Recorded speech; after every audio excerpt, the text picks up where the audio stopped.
Le général Assimi Goïta à la tête de ce pays, 5 ans déjà qu'il n'y a plus l'ancien président malien, si on essaye de parler de façon triviale. Le pari pour la souveraineté malienne gagné face aux turbulences, ou alors ce n'est véritablement pas une rupture avec certaines puissances occidentales. Allô? Est-ce que vous me recevez? Nous vous recevons très bien. Oui, merci bien, madame. Voilà, j'étais en train j'évoquais la situation malienne avec beaucoup de pincement au cœur que, parce que pour nous, la démocratie, il y a certaines questions qui ne se négocient pas. Je veux dire, vous savez, Max Lelinger-Goumas, il est suisse qui dit que partout où il y a démocratie, il y a alternance au pouvoir. Et là où il n'y a pas d'alternance au pouvoir, il n'y a pas de démocratie. Et pour dire qu'en vérité, nous sommes partisans de la démocratie. L'exception est que l'Afrique en a besoin. Pourquoi? L'Afrique a besoin de démocratie pour la simple raison que dans les États africains où nous avons plusieurs groupes ethniques, on n'a pas les mêmes modes, on n'a pas toujours eu les mêmes modes de transmission du pouvoir. Naturellement, la démocratie devient tout à fait utile pour nous, davantage intéressante pour nous parce qu'elle nous permet de savoir qui, à un moment donné, est mieux pour diriger un État. Et c'est pourquoi il faut aller vers les consultations. Et je souhaite pour le peuple du Mali que les élections se tiennent le plus tôt possible. Que les élections se tiennent le plus tôt possible. Et cela ne veut pas dire que les autorités actuelles du Mali ne font pas un très bon travail.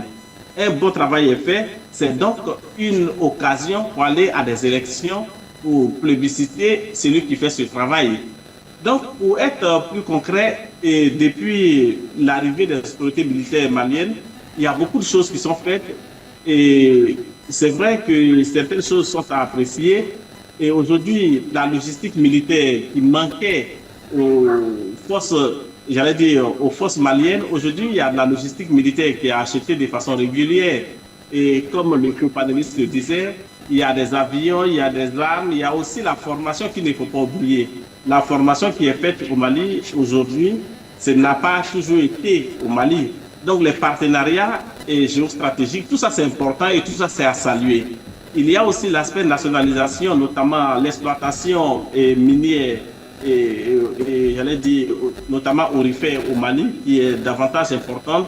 Il y a des partenaires qui viennent, qui exploitent et donc il y a un transfert de compétences qui se fait sur place. Et tout ça, ce sont des acquis et tout ça, ce sont des atouts, ce sont de très belles opportunités qu'il faut saluer. Mais à côté, il faut qu'on aille aussi plus vite que possible aux élections. 5 années, les transitions se font en 2 ans, en 3 ans, en 5 ans. Et on doit plus aborder la question en termes de transition.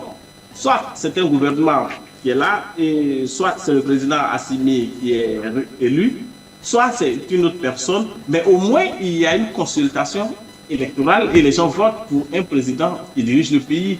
Et ce défi démocratique est assez important pour que les choses puissent continuer d'aller très positivement au Mali.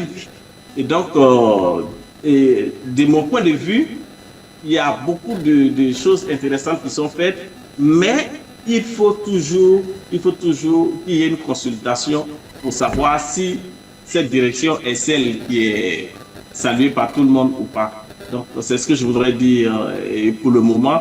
Mais les défis géostratégiques et la question militaire, et tout ça, c'est bon. On empêche, tout le monde le sait, il y a toujours des attaques terroristes qui s'opèrent dans la zone. Et donc, tout ça, il faut vraiment lutter contre tout cela. Et une chose que je voudrais saluer également, c'est aussi la perception en ce qui concerne la corruption au Mali. Parce qu'aujourd'hui, à la différence de l'élite politique d'avant, aujourd'hui, donc, il ressort qu'il y a moins de corruption, ou du moins, c'est la perception que la population a. Et ça, c'est des éléments très importants.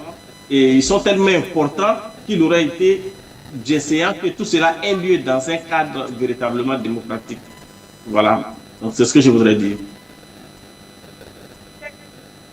L'absence d'élections pour le moment trahi tel donc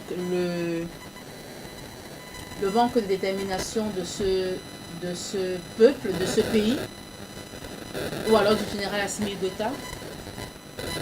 Non, c'est pas complètement, mais il est bon qu'il y ait des élections générales et qu'il s'agisse des élections présidentielles, législatives et municipales, parce qu'il est important de changer toutes ces autorités.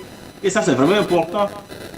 Et c'est même un des éléments fondamentaux pour amorcer véritablement une démocratie participative dans laquelle le peuple participe, le peuple donne sa voix, le peuple est acteur, la population joue un rôle important.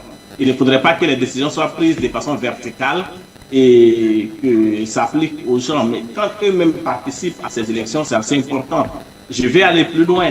Vous voyez, même en Russie, en Chine, il y a des élections qui se tiennent. Et celui qui gagne, il y a des partis politiques qui fonctionnent. Il y a des élections qui se tiennent. Vous voyez. Donc, qu'il s'agisse du Venezuela, qu'il s'agisse de tous ces États-là, il y a des élections qui se tiennent. Et ne pas tenir des élections pendant 5 ans et maintenant, peut-être pour 10 ans. Et moi, je pense que c'est pas énorme.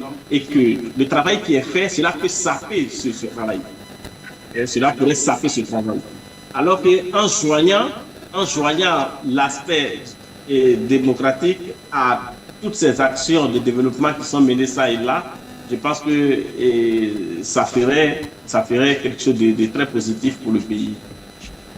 Je reste avec vous, docteur Zadon Yacouba. Pour certains géostratèges et certains analystes politiques, l'enjeu majeur actuellement pour ces pays de l'Afrique de l'Ouest, autant pour moi, ces États de l'AES, c'est bien sûr la sécurité territoriale et la réaffirmation, on revient là-dessus, la réaffirmation de la souveraineté de ces États. L'enjeu donc de l'élection n'est pas à mettre sur la table dans des débats. Selon vous, il serait intéressant d'encadrer juridiquement tous ces acquis-là à travers une élection transparente. Donc, selon vous, quel est votre regard par rapport même à l'enjeu majeur tel que défini par ces géopoliticiens et panafricanistes même, qui pensent qu'actuellement, il faudrait d'abord résoudre ce défi sécuritaire, pas seulement pour le Mali, mais pour les États du Sahel, du moins pour le Sahel? Merci madame pour cette question. Effectivement, il y avait des défis et il y a toujours des défis. Mais les défis, c'est chaque fois qu'il y aura des vies, tant que nous vivons, il y aura toujours des défis. Et les défis, il y aura des mutations de défis en défis. C'est la vie, c'est le parcours normal. Parce que dans cette vie, il y a toujours des défis. Et ce que je voudrais dire, c'est très important, notamment au niveau je le dis toujours, la situation qui arrive au Mali, qui arrive au Niger, qui arrive et au Burkina, c'est tout, il faut regarder l'histoire, il faut regarder notre histoire commune. Et tout est parti de quoi? Essentiellement la faiblesse de la CEDEAO qui n'a pas joué son rôle. Parce qu'une crise éclate au Mali. Au lieu que la CEDEAO se mette en place et mette un dispositif militaire sérieux et panafricain pour lutter, pour aider le Mali, cela n'a pas été fait. Et du Mali, la même situation arrive au Burkina, la même situation arrive au Niger. Donc, on sait tous, la réalité, c'est qu'il y a des attaques qui sont faites par des groupes terroristes au nord et après, le pays lui-même est fait parce que soit il y a de la corruption, soit le pays n'était pas préparé suffisamment à ça, il n'y a pas d'armes, il n'y a pas d'armement de logistique militaire et il n'y a pas de forces formées, bien préparées pour faire face à ce genre de défis transnationaux. Et donc, la structure qui était capable de le faire, d'aider, y compris militairement, ces États, c'était la CEDEAO et elle a failli à sa mission. Et c'est pourquoi c'est très bien que la CEDEAO soit devenue ce qu'elle est. Elle est devenue un machin au lieu d'être une machine. Et tout ça, c'est bon que les États africains, les populations africaines d'abord, aient pris conscience de l'enjeu. que pour que nous puissions sortir de là, il faut que nous puissions nous organiser, il faut que nous puissions dire que cette structure qui est là ne joue plus son rôle. Et je le dis toujours, l'intégration des peuples africains n'est pas le fait de la CEDEAO. Parce que la CEDEAO elle-même, c'est à partir de 1975, mais bien avant, les populations du Mali, du Burkina et des autres pays que vous voyez, il y avait une mobilité démographique en Afrique. Et il n'y avait aucun problème dans cet espace d'Afrique de l'Ouest. Les populations marchaient tout allait bien. Le rôle de la CEDEAO était d'amplifier, de faire avancer donc, cette mobilité. Malheureusement, la CEDEAO a laissé ce défi économique et pour s'attarder sur des questions purement politiques. Et c'est là que tout est parti. Et donc, il y a des intérêts politiques qui sont là. Et les intérêts politiques, et je vais parler des intérêts géopolitiques et internationaux, comme les intérêts géopolitiques nationaux qui sont en jeu. Naturellement, la CEDEAO ne pouvait pas fonctionner parce qu'elle n'était plus libre. Et donc, aujourd'hui, c'est pourquoi nous disons qu'au niveau de l'AES, les populations, d'abord, je ne parle même pas des autorités, mais les populations ont d'abord compris que cette CEDEAO n'en était pas une et que c'est pas une structure qui est faite. Parce qu'une structure de ce genre est faite pour créer plus de solidarité. Mais elle ne doit pas s'asseoir et regarder et donner l'impression qu'elle prend des ordres ailleurs. Ça ne marche pas. Du coup, les pays, certains pays, les pays voisins ont compris qu'il faut faire changer les choses. Et c'est ça la réalité. Donc, on ne peut pas trop se plaindre parce que la structure interétatique qui était là, qui était la CEDEAO, qui devait faire le travail pour nous libérer des terroristes, a failli à sa mission. Si les terroristes avaient été expulsés depuis toujours, depuis le Mali et depuis le Burkina, mais nous n'en serons pas là. Nous n'en serions pas là.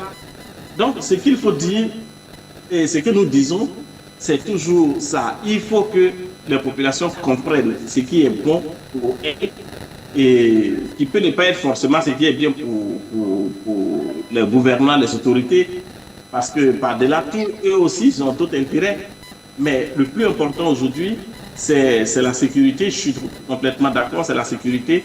Mais cette sécurité, il faut bien savoir de quelle sécurité nous parlons. Et la sécurité des populations, la sécurité alimentaire, la sécurité, c'est un ensemble de choses.